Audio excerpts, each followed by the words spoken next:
Hello guys, welcome to my channel. आज हम real romantic story first love का next part सुनेंगे। साक्षी श्रुति को हक करके सो जाता है। इसके बाद बहुत सारे दिन बीत जाता है। साक्षी श्रुति का बहुत अच्छे से ख्याल रखता है। इवन साक्षी उसके ऑफिस में जाना भी बंद कर दिया है। वो जो काम करता है घर से ही करता है। और उसके इस वाले पेंट हाउस में उसने बहुत सारा बॉडीगार्ड हायर करके रखा है। उसके पेंट हाउस को गार्ड करने के लिए साक्षी सभी बॉडीगार्ड को बहुत स्ट्रिक्टली बोल दिया था, किसी को भी उसके इस पेंट हाउस में अंदर आने के लिए अलाउ ना करे, वो चाहे कोई भी हो। और इस पेंट हाउस के अंदर सिर्फ साक्षी, श्रुति और वो काव्या नाम की मेड और कुछ मेड घर की और सभी जो काम है वो करने के लिए रखा है। इसके अलावा इस पेंट हाउस में और कोई भी नहीं है। इन दिनों में साक्षी श्रुति का बहुत अच्छे से ख्याल रखता है। पहले श्रुति साक्षी को बिलीव नहीं कर रहा था, मगर उसके बाद साक्षी का उसके ओर बहुत ज़्यादा जेंटल बिहेवियर देख के श्रुति खुद भी साक्षी के ऊपर अब डिपेंड होने लगा था। साक्षी श्रुति को इन दिनों में कभी भी अकेला नहीं छोड़ता था। वो हमेशा श्रुति के पास रहता था। डॉक्टर ने जैसे बोला था, श्रुति को कभी कभी नींद में पैनिक अटैक आ सकता है। ऐसा कभी कभी हुआ भी था, मगर साक्षी ने उसे बहुत अच्छे से हैंडल कर लिया था। साक्षी इतना ज़्यादा केयरिंग हो गया था, अगर साक्षी को अब कोई दूसरा पर्सन देखेगा वो सोचेगा साक्षी वॉज द परफेक्ट पार्टनर, मगर सिर्फ श्रुति के लिए, क्योंकि अभी भी साक्षी पहले जैसा था वैसा ही है। बस वो श्रुति के लिए बहुत ज़्यादा सॉफ्ट हो गया था। इसके बीच एक दिन साक्षी उसके पेंट हाउस के एक अलग रूम में बैठ के उसके ऑफिस का कुछ काम कर रहा था। तभी वो काव्या नाम की मेड आके बहुत ही पैनिक वॉइस में साक्षी को बोलता है, मैम। इस चीज़ को सुन के साक्षी उस मेड को बोलता है, हाँ बोलो काव्या, क्या बोलना है तुम्हें। इस बात को सुन के काव्या साक्षी को बोलता है, वो मैम, मिस अचानक से बहुत ज़्यादा रो रही है। इस बात को सुन के साक्षी एकदम से उसके चेयर से उठ के जल्दी श्रुति के पास जाते हुए उस मेड को पूछता है, वो रो क्यों रही है, क्या तुम लोगों ने कुछ किया है। इस बात को सुन के वो मेड नामे सर हिला के साक्षी को बोलता है, नहीं मैम, हमने कुछ नहीं किया, मगर ना जाने कैसे मैं और श्रुति मिस जिस रूम पे बैठे थे उस रूम का अचानक से लाइट चला गया और तभी मिस बहुत ज़्यादा रोने लगे। इस बात को सुन के साक्षी और कुछ नहीं बोलता। वो सीधे श्रुति जिस रूम में था उस रूम में जाता है। वो देखता है श्रुति उसके घुटनों को हक करके बहुत ज़्यादा रो रहा है। तभी साक्षी श्रुति के पास जाते हुए श्रुति को बोलता है, क्या हुआ श्रुति, तुम इतना ज़्यादा क्यों रो रहे हो, मैं यहाँ पे हूँ, तुम डरो मत, मेरे पास आओ। मगर श्रुति साक्षी का कोई बात नहीं सुनता। वो जैसे अपने घुटनों को हक करके रो रहा था वो वैसे ही रोने लगता है। तभी साक्षी उसके पीछे जो काव्या नाम का मेड था उस मेड को इशारा करता है रूम से बाहर जाने की। इसको देख के वो मेड बाहर चला जाता है। तभी साक्षी श्रुति के करीब जाते हुए श्रुति को बोलता है, तुम अच्छे से देखो बेबी, ये मैं हूँ, यहाँ पे डरने वाला कुछ नहीं है, सब कुछ ठीक है। ऐसा बोल के साक्षी श्रुति के पास जाने लगता है। तभी श्रुति साक्षी को बोलता है, आप मेरे पास मत आइए, मैं अभी किसी को देखना नहीं चाहता। इस बात को सुन के साक्षी श्रुति को बोलता है, तुम ऐसा क्यों कर रहे हो बेबी, कुछ दिनों पहले तो सब कुछ ठीक था ना, क्या इन दिनों में मैंने कभी भी तुम्हें चोट पहुँचाया नहीं ना, तो फिर क्यों डर रहे हो तुम मुझसे, तुम अच्छे से देखो, ये मैं हूँ।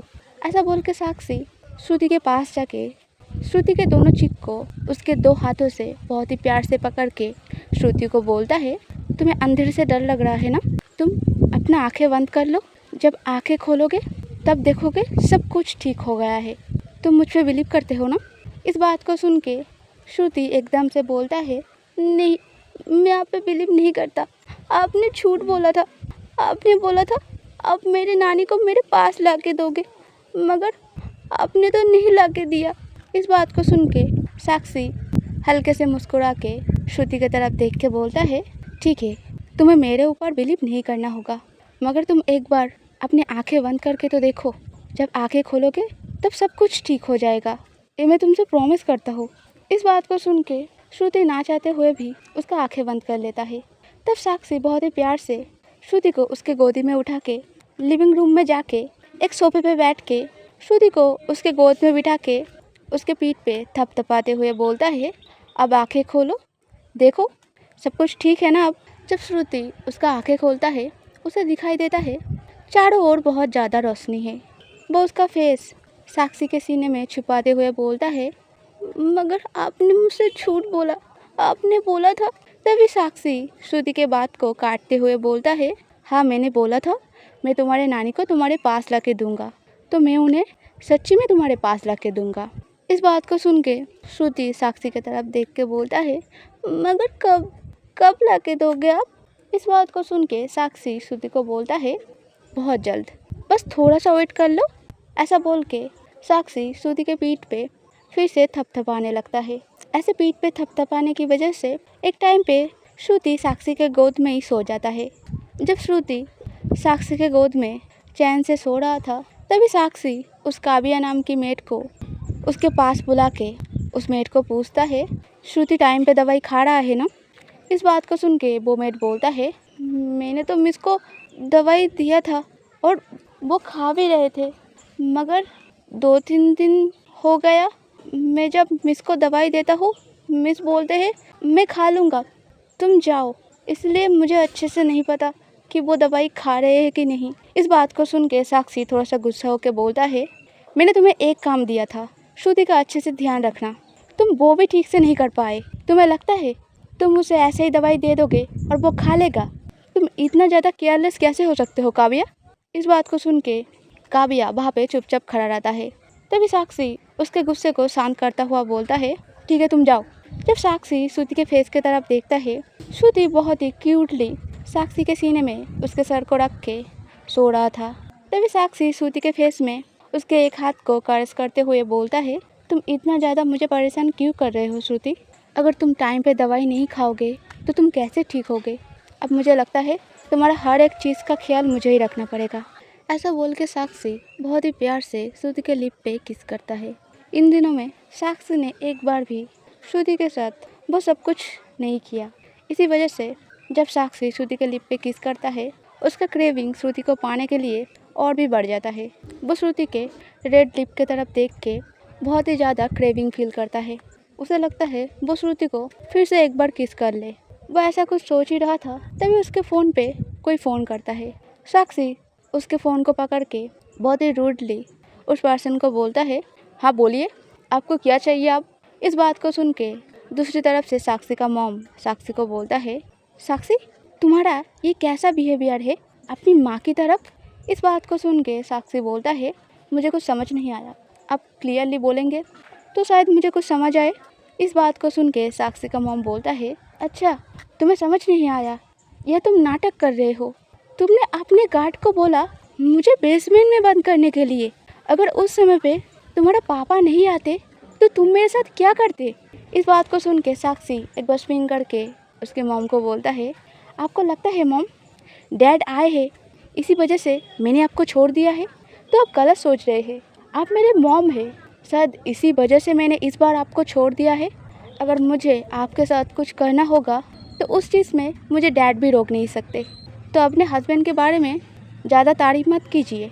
मैंने आपको छोड़ा है क्योंकि वो मेरी मर्ज़ी थी, और अगर आपने फिर से ऐसा कोई हरकतें किया तो आपको पता है बेटा नेक्स्ट टाइम। इस बात को सुन के साक्षी का मॉम बोलता है, इस बात का क्या मतलब तुम एक बाहर की लड़की के लिए अपने मॉम के साथ ऐसा बिहेव करोगे।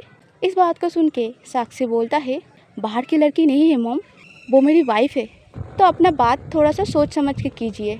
और मैंने आपको पहले भी वार्न किया था उसके साथ कोई उल्टी सीधी हरकतें नहीं, तो आपका हिम्मत कैसे हुआ उसके साथ ये सब कुछ करने की। आपको पता है आपने क्या किया। वो थोड़ा सा नरम हो रही थी मेरे तरफ, मगर आपकी वजह से सब कुछ बिगड़ गया। आपकी वजह से उसे पैनिक अटैक आ रहा है। आपको पता है मैं इस चीज़ की वजह से आपको क्या पनिशमेंट दे सकता हूँ। इस बात को सुन के साक्षी का मॉम बोलता है, और उसने जो किया तुम उस बारे में उसे कुछ नहीं बोलोगे।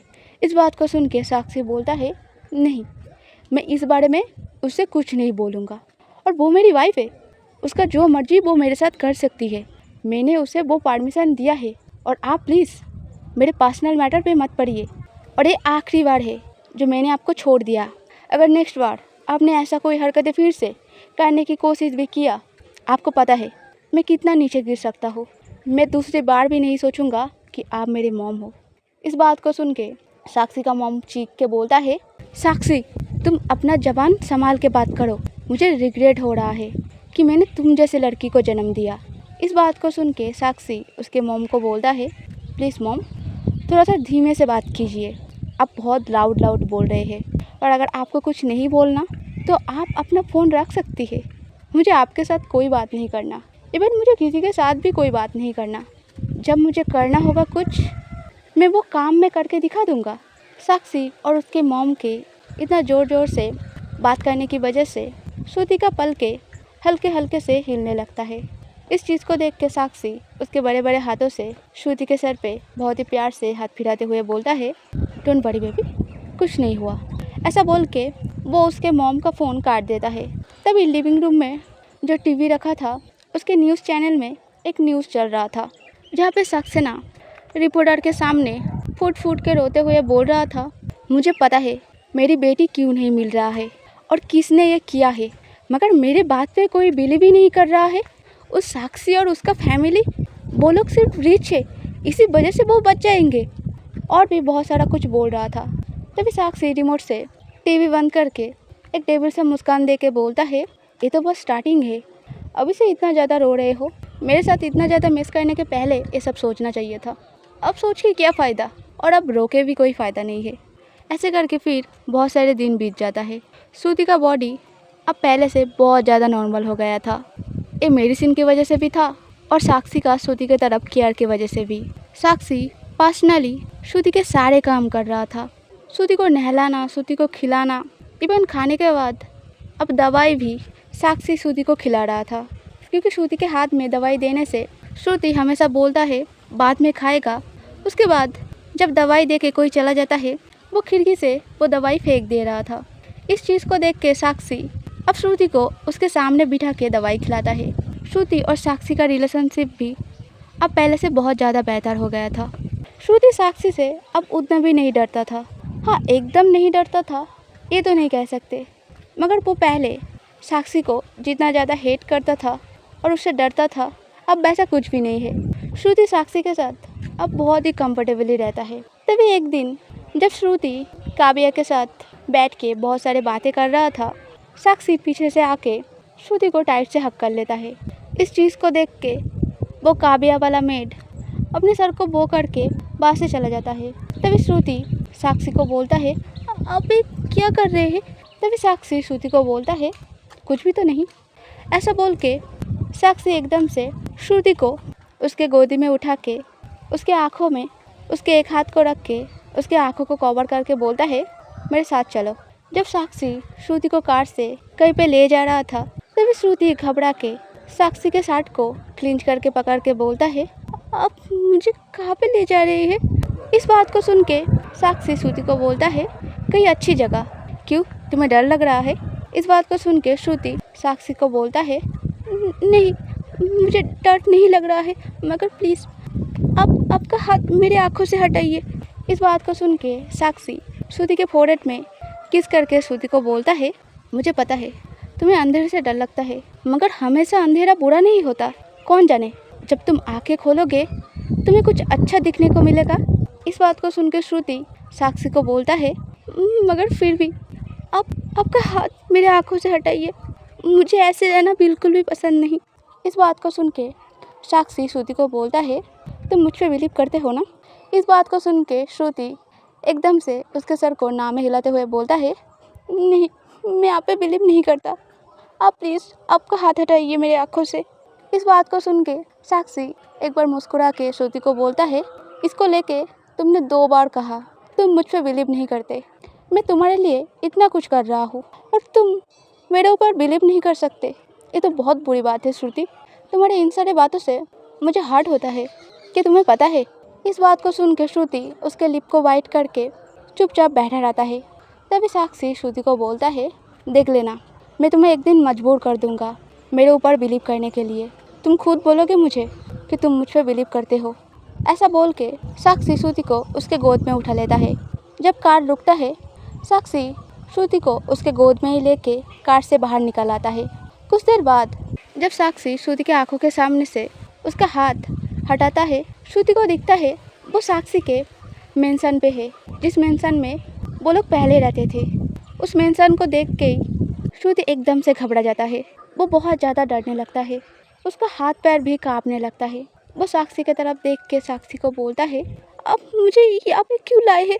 मैं यहाँ पे नहीं रहना चाहता, मैं यहाँ से जाना चाहता हूँ, अब प्लीज़ मुझे यहाँ से ले चलिए। ऐसा बोल के श्रुति साक्षी के पास जाके उसके हाथों को टाइट से पकड़ लेता है। तभी साक्षी श्रुति की तरफ देख के मुस्कुरा के बोलता है, अगर हमें किसी चीज़ से डर लगता है तो उसे हमें ओवरकम करना चाहिए। अगर तुम ऐसे ही डरते रहोगे तो वो चीज़ तुम्हें और भी ज़्यादा डराएगा, और कौन जाने इस डरावनी जगह पे तुम्हें कुछ अच्छा दिख जाए। ऐसा बोल के साक्षी श्रुति के फेस को पकड़ के उसके लिप पे बहुत ही प्यार से किस करके श्रुति को बोलता है, हैप्पी बर्थडे मेरे डियरेस्ट वाइफ, सामने की तरफ देखो। इस बात को सुन के श्रुति उसके सर को ना में हिलाते हुए बोलता है, मुझे नहीं देखना, आप मुझे यहाँ से ले चलिए। तभी साक्षी फिर से श्रुति को बोलता है, एक बार देखो तो, अगर अच्छा ना लगे फिर मैं तुम्हें यहाँ से ले जाऊँगा। इस बात को सुन के श्रुति ना चाहते हुए भी जब सामने की तरफ देखता है, उसे दिखता है सोफे में कोई एक बैठा है। जब वो अच्छे से देखता है उसे समझ आता है ये और कोई नहीं उसकी नानी है। श्रुति एकदम से साक्षी का हाथ छुड़ा के दौड़ के उसके नानी के पास जाके उसके नानी के पैर के पास बैठ के उसके नानी के दोनों हाथ पकड़ के बोलता है, अब कैसे हो नानी। इधर दूसरी तरफ श्रुति ने उसका हाथ एकदम से साक्षी के हाथ से छुड़ा लिया था। साक्षी उसके हाथ की तरफ देख के फिर गहरा सांस छोड़ के श्रुति की तरफ देखता है। इधर दूसरी तरफ श्रुति का नानी श्रुति को बोलता है, तुम कौन हो। इस बात को सुन के श्रुति बहुत ज़्यादा शॉक्ड हो जाता है। वो उसके टेढ़ी से आंखों में एक बार उसके नानी की तरफ फिर वो साक्षी की तरफ देखता है।